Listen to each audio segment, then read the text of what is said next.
Saludos, cinéfilos del mundo. Hola, ¿qué tal? Estamos aquí de nuevo en vuestro canal de Cine con David para iniciar con fuerza este verano el canal en la sección, pues si no es mi favorita, será una de mis favoritas, claramente, que es hablar de un top 7 de un actor, de un director, de una compañía creadora de contenido, de cine de animación en este caso. ¿Y por qué un top 7? Pues porque elegimos las 7 mejores películas con el sentido, con el significado de que si tuviese uno que ponerse al día de algo que no ha visto o quiere recuperar algo que ya vio en su momento, pero que lo quiere recuperar, y tuviese que seleccionar 7 entre todo un gran contenido, como sería, por ejemplo, elegir las 7 mejores pelis de Spielberg, que hay vídeo, o en el canal, creo recordar, o las 7 mejores pelis de Tom Cruise, que es una muy buena idea para realizar. En este caso, serían las 7 mejores películas de Pixar, un vídeo muy difícil, pues elegir 7 películas de una compañía que el 90% de su trabajo realizado son obras maestras, requiere mucho pensar, mucho darle vueltas y mucho haberlas visto y ser un gran fan durante los 25 o 30 años que puede llevar la compañía en activo. En este caso son siempre una selección de 7 películas con la intención de que si uno comienza un lunes, hacer una especie de maratón en el que el lunes comenzaría con la 7ª mejor película, en este caso de Pixar, como decimos, y terminar un domingo con la mejor de todas, la mejor dentro de lo mejor que hay, ¿vale? Entonces, como digo, hay que primero saber elegir, saber tener motivos, mejor dicho, por qué unas sí y otras no cuando contiene tanta calidad el material del que estamos hablando. Hay otros tops un poco más sencillos de hacer, pero en el caso de Pixar, pues es realmente complejo, ¿vale? Quiero hacer unas menciones especiales antes de comenzar con el top 7 de películas que son también maravillosas, son totalmente obligatorias, su visionado, de verlas, pero que por un motivo u otro no entrarían dentro de las top del 7 total, ¿vale? El 7 de películas perfectas de Pixar, que desde mi punto de vista son un 10, las 7 películas, ¿vale? Lo que pasa es que de manera a lo mejor subjetiva, unas para mí están por encima de otras, pero las 7 del grupo son un 10, todas son un 10, ¿vale? Las menciones especiales, pues son películas que en cualquier otra compañía serían la mejor directamente, pero como digo, dentro de Pixar no alcanzan para mí el estándar supremo, el estándar que engloba la totalidad del producto en sí. Vamos a descartar películas tan importantes como, por ejemplo, las muy recientes Onward, hablando de melancolía, Stop, es increíble, Soul, una película que sería filosófica, también buenísima, queda descartada, Del revés, del año 2015, si no recuerdo mal, una película realmente original. Serían los adjetivos que definen a cada una de estas excepciones, pero que había que nombrar. Y luego Monsters University, ¿vale? La precuela, que se define como diversión, ¿vale? Esta sería una película posiblemente la más divertida, en el término de diversión de Pixar, o de las más divertidas, porque en el top veremos una en el que la diversión llega a este nivel, pero además contiene otros elementos que la hace superior a Monsters University. Tengo que decir, antes de empezar con el verdadero top, las dejo por aquí, que en Pixar no hace falta hablar de la calidad técnica y de cómo están por encima de cualquier otro estudio de animación.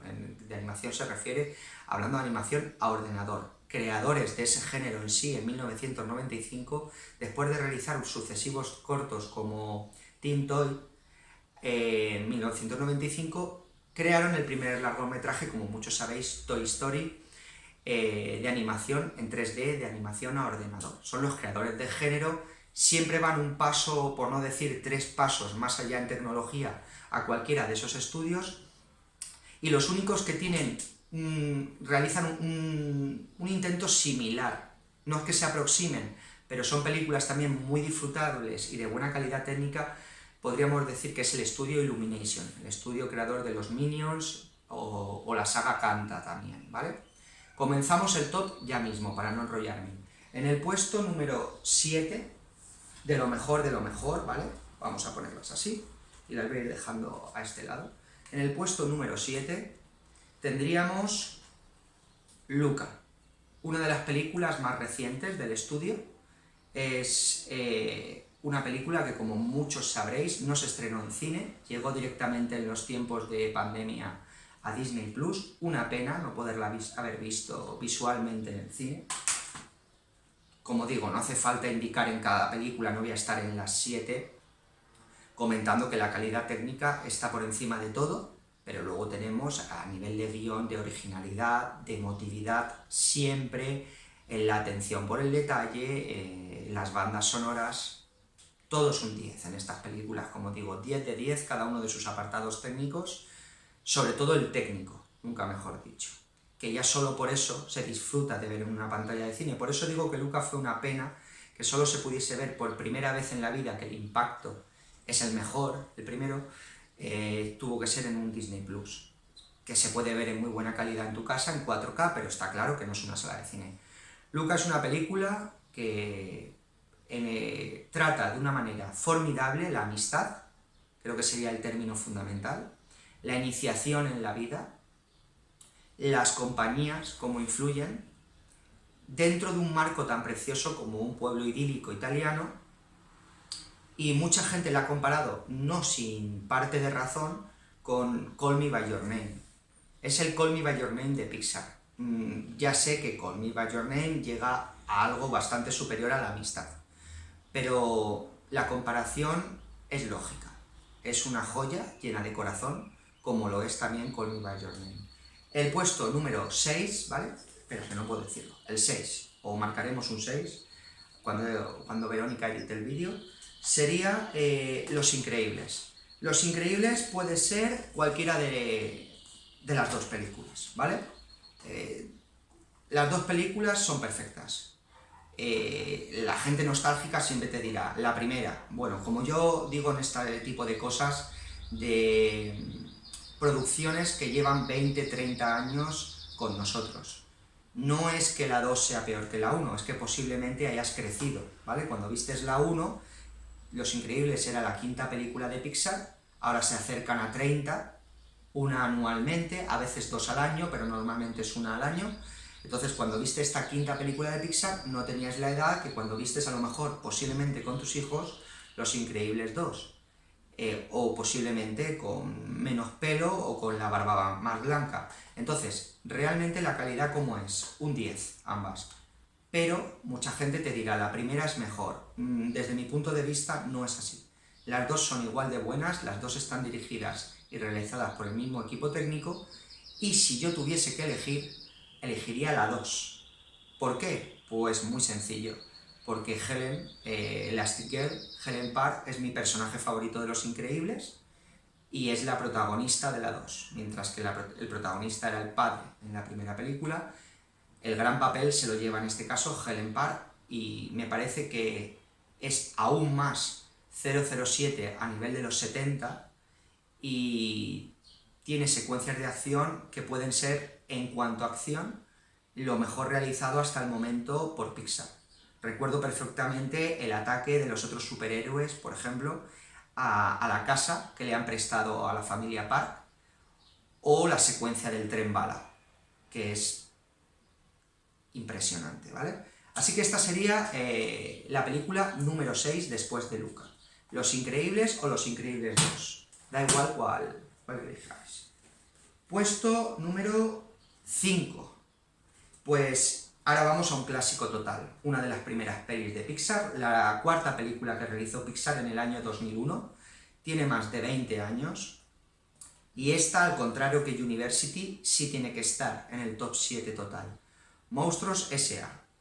Monstruos S.A., no voy a hacer spoiler, pero es una película en el que en base a la idea de un monstruos en el armario, lo típico que cualquier niño ha tenido miedo cuando está en la infancia total, en los comienzos de dormir solo en su cama, en base a esa idea se crea un universo propio, con unos códigos y unas reglas realmente interesantes, hasta el punto que se convirtió en un clásico, se ve como un cuento, en el sentido más estricto de la palabra, ¿no? De lo que es un cuento, emotivo, enternecedor, divertidísima, con una banda sonora que abraza el jazz a un nivel La La Land, para que me entendáis, ¿vale?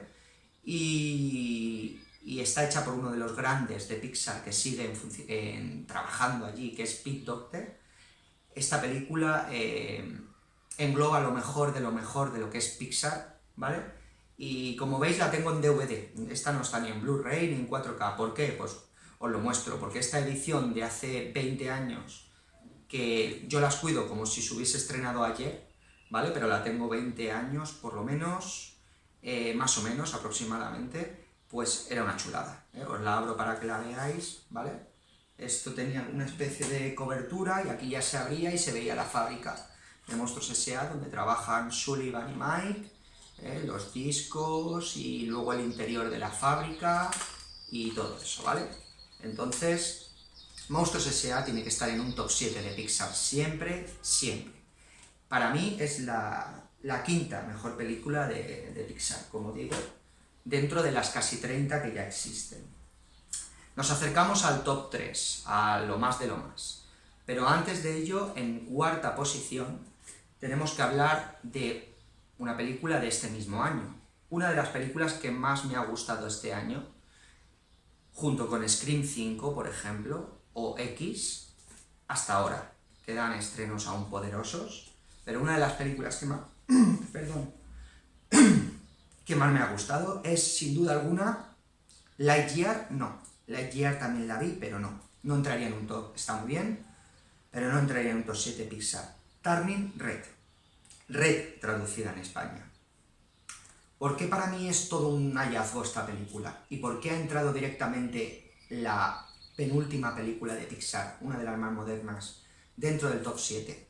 Para muchos será la sorpresa del vídeo, quizá muchos aún no la hayáis visto. Y puede que incluso una vez visionada digáis, David se pasó y la puso en cuarta posición entre lo mejor de Pixar. Sé que muchos otros cinéfilos o críticos cinematográficos no estarían de acuerdo. Para mí sí lo es. Y os voy a dar 2 o 3 motivos, aunque os podría dar 10 perfectamente, ¿vale? Pero sería el vídeo muy largo. Lo primero porque la realiza una directora, Dome Si, que venía de un corto maravilloso que se llama Pao y que tiene referencias en esta película. Si no lo habéis visto, es un corto de 5 minutos, lo podéis encontrar en YouTube y por supuesto está en Disney Plus, y que ya era una joya. Es una directora muy joven, posiblemente sea más joven que yo, que es puro talento, es muy talentosa, y como esta película se basa en la adolescencia y son mujeres las protagonistas, son niñas en el proceso de convertirse en mujer, son protagonistas de 12-13 años, no podía haber mejor directora que una mujer también de procedencia asiática y femeninas. Ella y un equipo de colaboradoras, trabajadoras de Pixar, se han encargado de toda la producción, de la dirección de la película, y se nota que saben el material que manejan. Ese es el punto número 1. Pero lo que para mí la hace importante es que, aunque Pixar había intentado agarrarse alguna vez a toques anime, los verdaderos genios de la animación, ¿vale? De donde viene todo, que son los japoneses.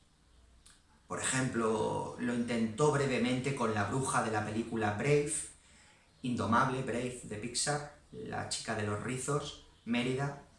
Lo intentó con esa secuencia de la bruja que recordaba mucho a Miyazaki, pero no se había atrevido tanto como en esta película. Esta película habla de la adolescencia, habla del cambio, de una manera divertidísima. Como decía al principio del vídeo, en cuanto a diversión, ya tiene un punto a favor, porque es una película con un ritmo y un nivel de diversión que solo quizá Monster University también lo tiene. Pixar siempre se pone serio, siempre mantiene el ritmo más pausado, más contenido, por llamarlo de una manera así para que me entendáis. En esta película el ritmo es soberbio porque se agarra al anime y se agarra al manga. Y luego en las expresiones es ya el ejemplo más directo de dónde están esas referencias. A Dr. Slump, como digo siempre, buenísima. O a Ranma un medio, directamente en el tema de transformaciones, en el tema de los enamoramientos, de la complicación en la edad de la adolescencia, la pubertad. Así que me encanta la diversión de la película, el trabajo de la directora y cómo se abraza, esta vez de verdad, al anime y al manga. Entonces, me parece una película sensacional, diferente a muchas películas de Pixar, y eso siempre es bueno en la vida. Las cosas diferentes siempre son buenas, cuando te ofrecen un producto que no es una repetición de lo anterior. Y esta película es todo lo contrario en ritmo y en intenciones a lo que había sido su anterior trabajo en Pixar, el anterior trabajo del año anterior, que era Luca, ¿vale? El caso de Luca. Así que para mí no entra en el podium por los pelos, se ha convertido en una de mis películas favoritas del estudio y la he visto varias veces y deseando de verla de nuevo. Los que no la hayáis hecho aún, no las perdáis y recordar lo que os comento. Un detalle más, creo que llevamos una gran saturación a raíz del mega éxito de Stranger Things de la época de los 80. Todo es los 80 por aquí, los 80 por allá. Está muy bien, los 80 fue una época maravillosa, ya sabemos, tuvimos a E.T. y a los Goonies, lo han imitado desde Super 8 de J.J. Abrams 20 millones de veces en estos últimos 10 años. Entonces, que una película se base en el pasado, como es Red, pero en el año 2002, es decir, hace 20 años, es una película que ya está englobada en el pasado, la década del 2002, pues ya son 20 años, aunque no nos lo parezca, el tiempo vuela. Entonces ese es otro punto más que se me olvidaba antes de hablar de la siguiente película.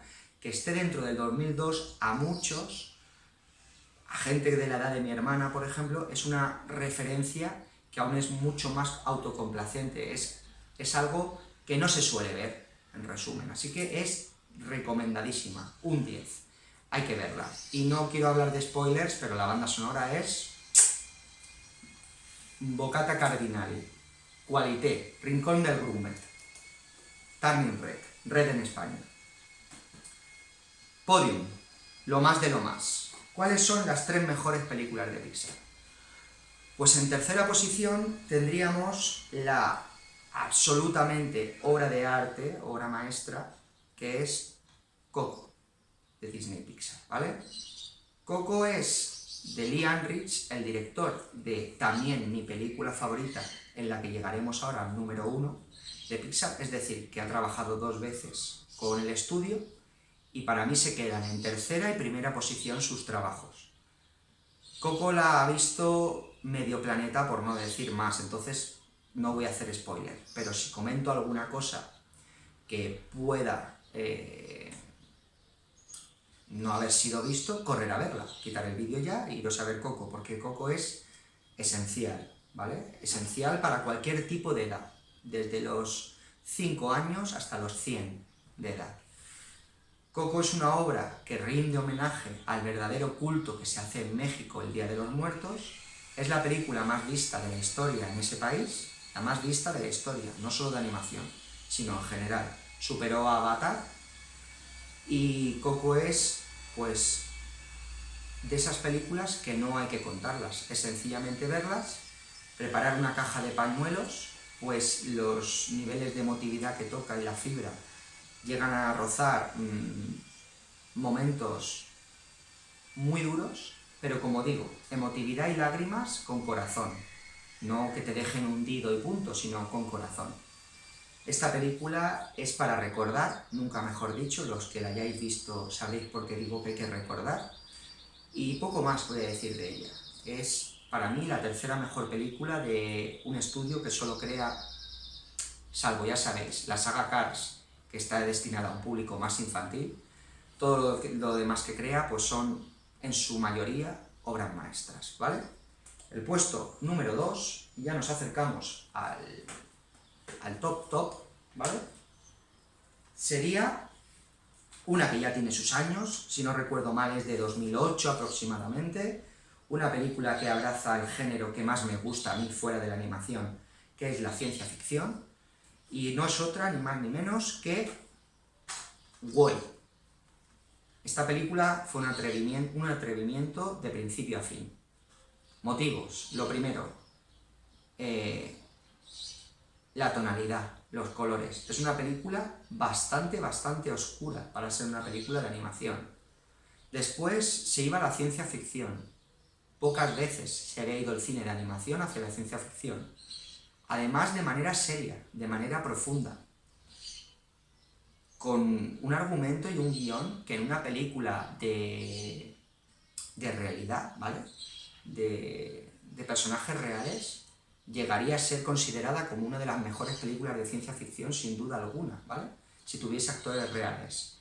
Y luego, el mayor atrevimiento, que mucho se habló en su momento de ello. La primera media hora o aproximadamente 40 minutos, no hay diálogos. Las intenciones de Pixar no podían ser más claras. Otra película enfocada realmente para adultos. Eso va muy de la mano de Pixar. Los padres normalmente no muy cinéfilos, cuando se estrena cualquier película de animación, se van al cine a verla, sea cual sea el título. Hay que primero documentarse un poco porque normalmente los estudios DreamWorks, Illumination, incluso a veces Laika, no siempre, están más enfocados al público infantil. Pero en Pixar hay que saber si uno va a ver, por ejemplo, Cars, sí que debe ir con sus hijos. Si uno va a ver, por ejemplo, la mencionada dentro de menciones especiales Soul, que es filosofía, o esta película que llega a ser cine mudo, Wall-E, pues quizá el niño se pueda aburrir. O Los Increíbles 2, una película que llegaba a las 2 horas y que era una película de acción con momentos bastante adultos, incluso oscuros, para que me entendáis. Wall-E es una obra maestra, total. Sobre todo, aparte de todo lo comentado, porque se adelanta al futuro. Vamos por el camino de esta película. Tanto lo que le sucede a los humanos en ella, a cómo está nuestro planeta Tierra, a la dependencia total que tenemos de las máquinas para hacerlo todo, para levantarnos cada vez menos del sofá y para que sean los mecanismos que el ser humano crea los que se encarguen de corregir los grandes errores que comete el ser humano en términos generales y a nivel mundial. Wall-E, si hace tiempo que no la habéis visto, volverla a ver. Banda sonora formidable, capacidades técnicas que podría estrenarse este año perfectamente y ser espectacular. Eso siempre pasa en Pixar. La número 2, lo más de lo más. Y ahora llegamos a la cumbre. La cumbre tiene algo de trampa. La cumbre, el número 1, es por supuesto Toy Story. Aquí tenéis la trilogía, creo que por aquí está la 4 también, creo que en el encuadre, en el plano del vídeo lo podéis ver. Es una tetralogía que es perfecta a nivel de sagas como por ejemplo las nuevas del Planeta de los Simios, trilogías, os voy a decir algunas trilogías perfectas. La primera del Señor de los Anillos, El Hobbit por supuesto que no. Las del Padrino, por supuesto, hay que decirlo también. Las del Caballero Oscuro, la tercera cae un poco. Esto es lo máximo que hay en cuanto a saga. Normalmente siempre hay algún pequeño bajón, ¿no? Cuando uno hace una trilogía o una tetralogía, como es el caso, alguna falla, tal. Esto es lo más de lo más. Con esto empezó, con Toy Story empezó Pixar. Se han quedado en la 4 con un cierre perfecto.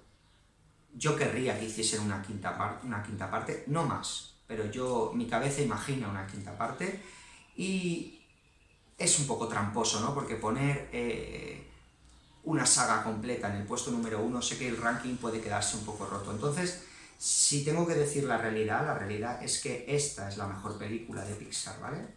Toy Story 3. La tercera, sí, no la primera, la tercera película. ¿Por qué? Pues Toy Story lo primero que hace es que lo que hablaba antes de adultos o menores a la hora de ver las películas, si hay una saga que nivela perfectamente dos estructuras diferentes, que funcionan a la par de la misma manera y que es muy complejo de realizar, que es que tanto los menores las entiendan y disfruten, por aquí van. Mientras que los adultos la entienden a 4 capas más de profundidad, pero también la disfrutan y les pueden hacer llorar, hay muchas películas que intentan ese baremo, hasta dentro de Pixar, pero a veces se pasan de adultas y el menor se pierde, o el baremo hace así en los menores, o a veces se van un poco demasiado a lo infantil por un cierto personaje secundario o lo que sea, y entonces el que se pierde un poco es el adulto y baja el interés, ¿no? Lo difícil es mantener la línea aritmética siempre estable, más aún cuando hablamos de 4 películas, de un crecimiento de personajes brutal y de un nivel de guión que va evolucionando de la misma forma que evoluciona el espectador, que eso es lo complejo. Lo que hablaba antes de Los Increíbles, ¿no?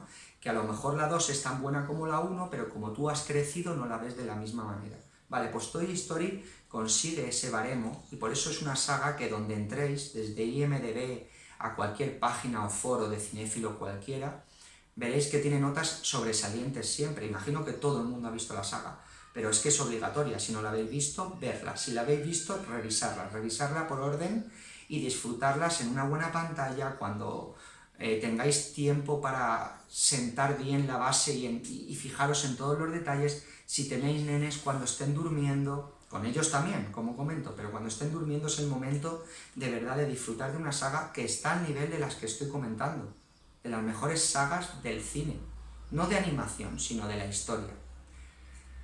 Una cosa muy muy importante a decir en cuanto a lo que digo del crecimiento de la saga en sí, a nivel de espectador, yo la vi siendo un crío, Toy Story 1. Y Andy, el protagonista, el niño, dueño de los juguetes de Woody, etc., era un niño. Y ese crecimiento, si tú has jugado y has amado los juguetes como los ama el protagonista de esta película, tú lo vives junto a él. Por eso en su momento, cuando desde 1995 de Toy Story 1 hasta 2010, que se estrenó hace más de una década, Toy Story 3, por ese motivo, en su momento, en Norteamérica, para los que no lo sepáis, Toy Story 3 fue proyeccionada tanto en salas de cines como en universidades importantes y poderosas de Norteamérica, porque sabían que muchos de esos niños que habían crecido con Toy Story 1 y 2 estaban en ese momento del cambio, en ese momento de madurez en el que se produce Toy Story 3. Los acontecimientos tan importantes de la muy superior Toy Story 3.